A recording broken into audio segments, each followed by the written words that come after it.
I've reached the Madurai Junction station and I'll be taking a bus to Rameshwaram now. Before that, I'll be having some breakfast. If you guys want to freshen up, you can use the drain water as well as the station water. It's really clean. As soon as you come out of the railway station, this is the place. This is just a bus stand which you can see. All you have to do is just come out, touch the main road. When you reach the main road, just take a right, go straight, you get a Periyar bus stand. Just in case if you want to have some breakfast, light breakfast and all, you will be getting Tiffin Center just opposite the main. You can have your breakfast over here and then just walk straight for the bus stand.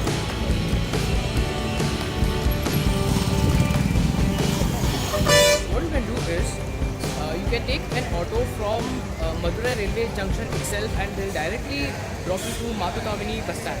But I'm not sure what's the cost for that. But by bus it will be like some 20-25 minutes and it's 8 rupees per ticket. Don't you think it's really cheap? 8 rupees for 8 kilometers? That's really good.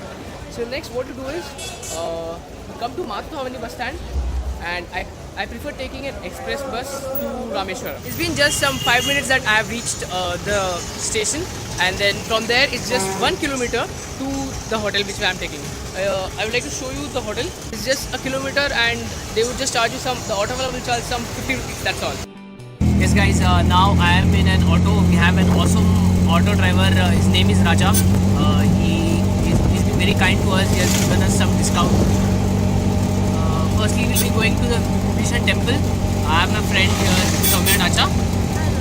And this is Veena Sastru. He is full on like, now barte ho. Guys, the white building on the temple which you can see, that is the Vibhishan temple. And this is an awesome view we have here.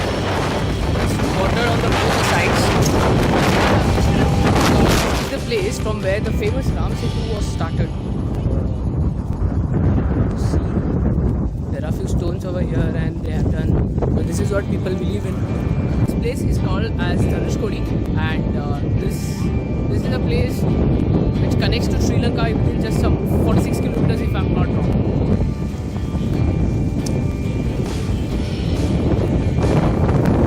This place is called as Dhanushkodi. There are people behind playing and I'm going up.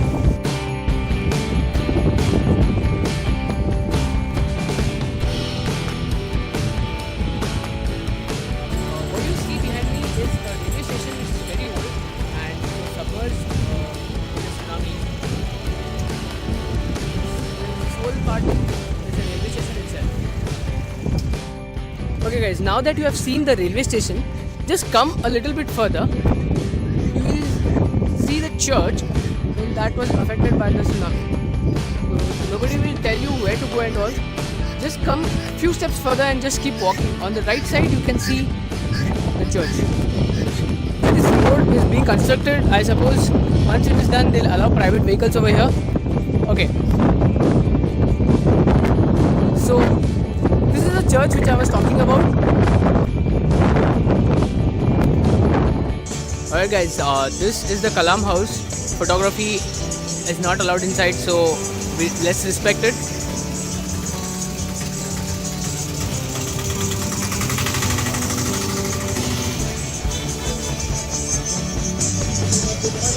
So this is the Kalam house. Going to a temple just to see the sculpture, the architecture, how it is.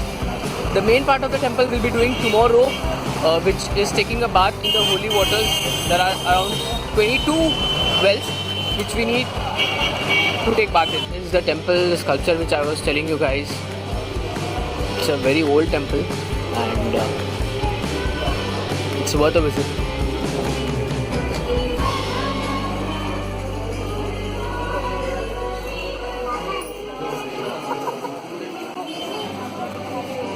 Good morning folks, today is day 2. What I did in the morning is we have to go to a temple, that's the Rameshwaram, that's one of the Jyotirlings.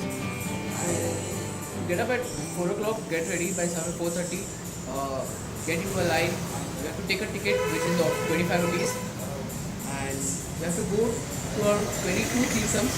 What is a tirtham? What we Hindus understand by a tirtham is we go to a temple, they will give us the holy water, we drink it. So that is in other temples. But here the tirtham is there are 22 wells and they'll take the water and they'll put on you. What the significance of each of the temples is different kinds of sins will be going from it. So that's what people believe here. So few suggestions: do not carry your phones. I repeat, do not carry your phones unless and until you're super rich.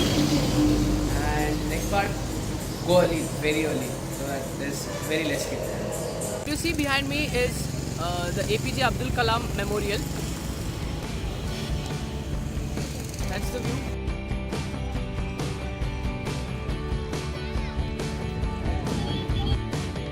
What you see here, this is the Samadhi place, guys. I reached Madurai station at somewhere at 4 o'clock. Now how do I come from Rameshwaram to Madurai is, there's a sharp train at 11:50. Okay, that's a passenger train and that's a general one. So I would suggest you guys to be at the station somewhere at 11 o'clock or 11:15 and wait and occupy a fire exit window seat. So that will give you a perfect view of the Pamban Bridge. So don't miss this train, just in case if you want to travel the same day. Now I'm in the Meenakshi temple in the West Tower. So few things we need to take care over here. Very funny, okay? Keep all your valuable items in your pocket like money, gold, phone. Phones are allowed inside, but selfie stick is not allowed. Ladies' handbags are not allowed. Be it anything, be it small, big ones are not allowed, small ones are allowed. Lipstick, all the fashionable items not allowed. Guys, no shorts please. You need to wear a lungi or be on full. And I am on my lungi. I have taken the darshan. It will take somewhere around 45 to 50 minutes, or it might take somewhere around 2 hours as well. Depends on how many people are waiting for the darshan. So two main things to see here is the Amma's temple, Meenakshi Amma temple, and Ganpati temple. They call it as Swami Sannati. What you do is you hire a local auto, ask him to cover you 3 places, namely the Vibhishan temple, the Dhanushkodi shore, and the Kalam house. This he would charge you around 500 rupees. Initially he will tell you 800, but just bargain and come to 500. He will agree and even he will be happy. In this auto, 3 people can accommodate very easily. On day 2, ask him to cover the local temples, take you to the Kalam Samadhi, and then head you back to the railway station. This he would charge you around 400. Overall, if you see, it would be 300 per person. Don't you think it's really cheap?